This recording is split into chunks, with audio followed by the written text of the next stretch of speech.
Bismillahirrahmanirrahim. Ladies and gentlemen, Assalamu alaikum. I would like to begin by thanking Talib Kareem Saab and the Association of Pakistan for giving me this opportunity. I think you'll all agree that whether it's a small business or a large conglomerate, the importance of corporate governance cannot be understated, as without having a system of checks and balances and clear cut direction aligned with the benefits and interests of all stakeholders, a business cannot achieve long term success. With all segments of the business world, practices, standards, and overall expectations have evolved from being solely focused on profit and short term growth to aiming for sustainability. Accordingly, the role of a regulator has also progressed. We talk about change, and the regulators have also changed. And instead of relying merely on their supervisory actions and acting as a watchdog, they have now, in a number of cases, taken on the mantle for being the harbinger of change and working together with industry participants to bring reforms for the creation of a vibrant business sector. SECP, as a regulator of not just the corporate sector, but also the capital markets, the non-bank financial space, and the insurance industry, is committed to implementing a comprehensive and robust code of corporate governance in Pakistan. With that background, I would just share my observations with you on three areas and the progress that has been made in there. Firstly, the evolution of corporate governance framework in Pakistan. Secondly, the need for embracing enterprise risk management. And lastly, the importance of ESG. Our journey started in 2002 with the introduction of the first code of corporate governance, and for the first time, issues related to conflict of interest, independent directors' role, and the roles and responsibilities and duties of directors was brought to the forefront by putting them together in the form of a guideline. It served as a stimulus for the companies to realize the ethos of corporate governance, and in years that followed, the receptive attitude of the market players helped in activating the reforms of the code in the year 2012.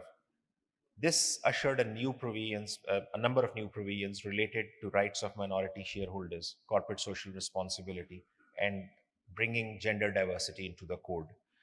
Keeping in view the international shift from a rule-based approach to a comply or explain model, the code was further amended in 2019. And by doing so, the one size fits all approach was swapped in favor of a customized model that allows companies the liberty and the ability to explain the impediments in complying with the non-mandatory clauses of the code. This is in line with our objective to promote efficient corporate governance outcomes by acknowledging that each company could be different and may have specific characteristics. And accordingly, we should allow freedom to its boards to set their own priorities within a structured parameter. While it has been favorably received and the results are also promising, without going into the detail, I would like to take this opportunity to bring to attention one important area, and that is the directors training program. This was previously a mandatory requirement, but was relaxed in 2019 and left at the discretion of the boards of directors. And although SECP has encouraged all directors of listed companies to acquire the DTP, along with training for at least one female and one senior man, HOD, head of department, every year, unfortunately, we are seeing a downward trend in this particular area. I believe that the corporate sector needs to take ownership of this area, and would encourage all of you to look into this, as the need for having well-informed, knowledgeable, and rightly trained people is critical to the decision-making process as well as succession planning exercise. In the spirit of practicing what we preach, every year we send at least 4 employees of SECP, female employees of SECP, to attend the directors training program. Also, at the SECP as an organization, we have worked a lot in improving the transparency and ensuring the efficiency and effectiveness of decision making across our various functions and areas. And we had, I don't know how many people know about it, but there was a major shift in the way we are structured, which used to be a sectoral based approach, and we've totally moved to a functional based approach because we thought that that would provide the right checks and balances. Also, in terms of enforcement, the enforcement activity previously was consolidated, and that has been broken down into three different components. And we now have very different heads of department and very different structures in place that look after the three components of our enforcement, which is adjudication, supervision, and litigation. And this has brought about a lot of transparency through a systematic process of checks and balances that have been introduced. Staying on the topic of decision making brings me the second part of my speech, the need to embrace ERM. All of you will agree that risk taking is integral to growth and it lies at the heart of progress. History is replete with success stories of rising out of risk taking, and I will touch upon a little bit on that towards the end. However, a company must take a holistic view of the entire array of risks that form the part of its decision making process. I will be the first person to admit that even with calculated risks, success is not always guaranteed. Well thought out decisions made with the best of intentions sometimes do not turn out as they had been planned. And adequate risk management controls come into play at that point in time because they protect the businesses against market, liquidity, operational, and reputational risks. Contrary to a silo based traditional risk management approach, companies must gravitate towards an integrated, interactive, and enterprise wide approach that assesses and manages all risks taken together. Integrating ERM directly into the governance strategy facilitates the management to identify, analyze, and control risks inherent in their business strategy. And I think you will all agree with me when I say that taking calculated risks differentiates leaders from laggards, and those who fail to adopt a measured approach towards risk management invariably face the adverse consequences. Since being entrusted to head the SECP in August of 2019, I had three primary concerns. One was ensuring transparency, the second was stoking capital formation, and the third was to actually try and win and earn the respect of those that we have been entrusted to regulate. It was clear to me that taking a sedentary and business as usual approach will not lead to transformational improvements. Accordingly, we undertook a journey of calculated risks.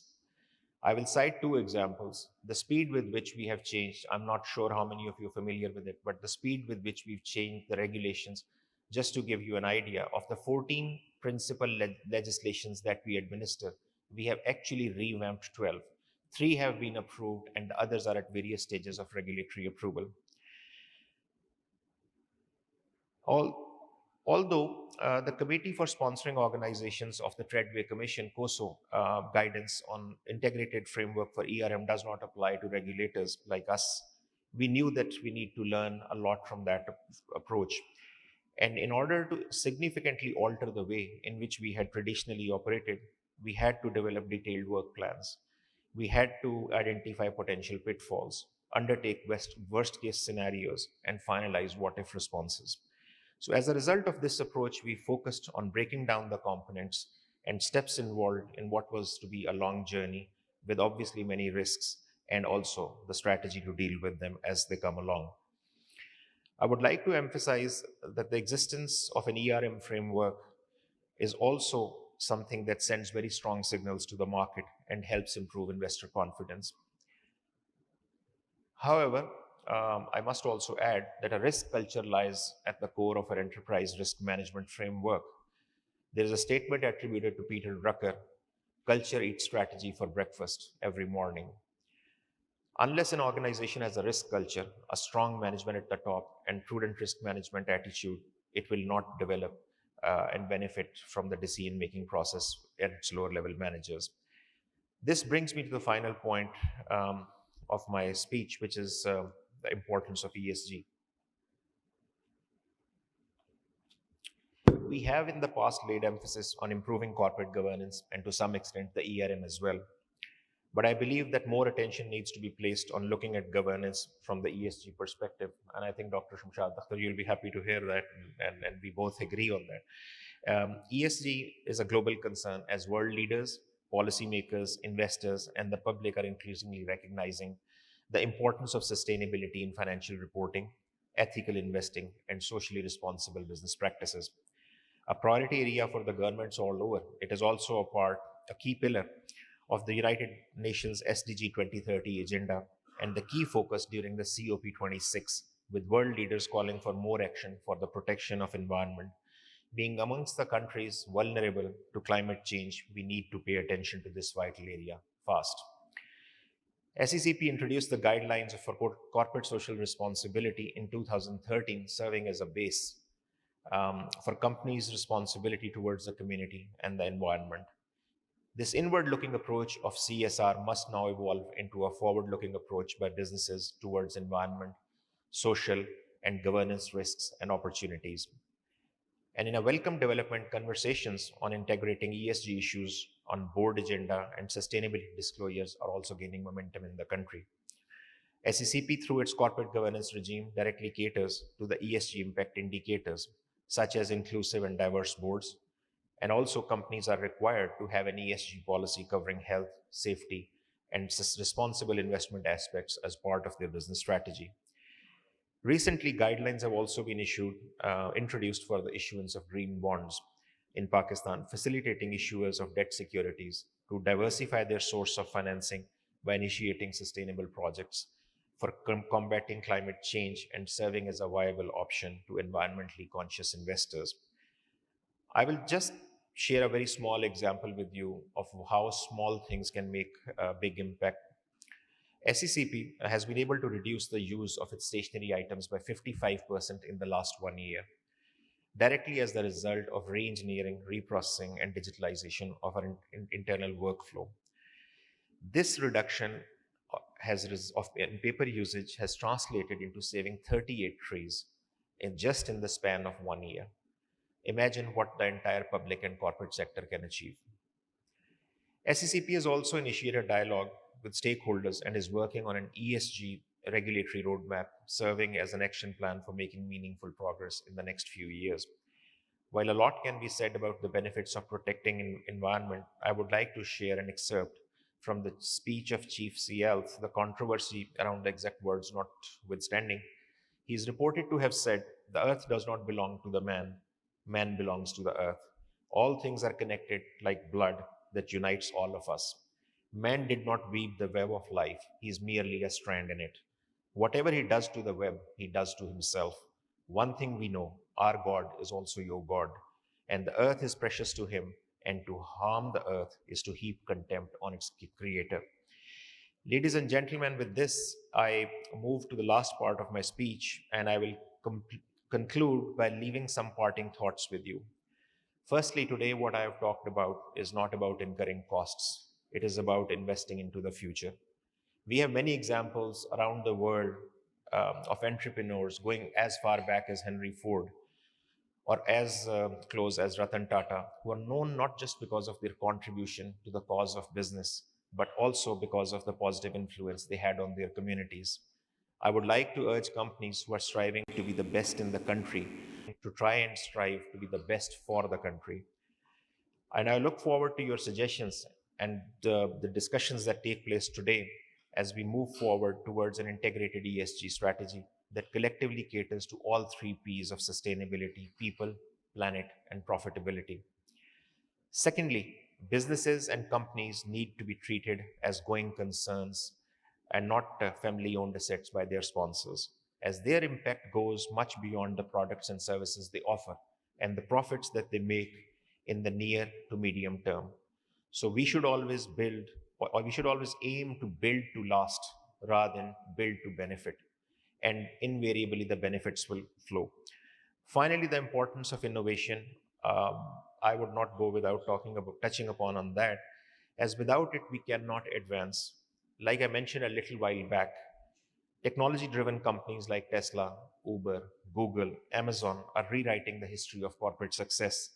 They refuse to follow conventional strategies, and they put into play out-of-box thinking and a calculated approach towards risk-taking. By contrast, Kodak, Nokia, Xerox, that were once industry leaders, are today cited as examples of the saying that failure to innovate and exclusively relying on past success can be a fatal mistake.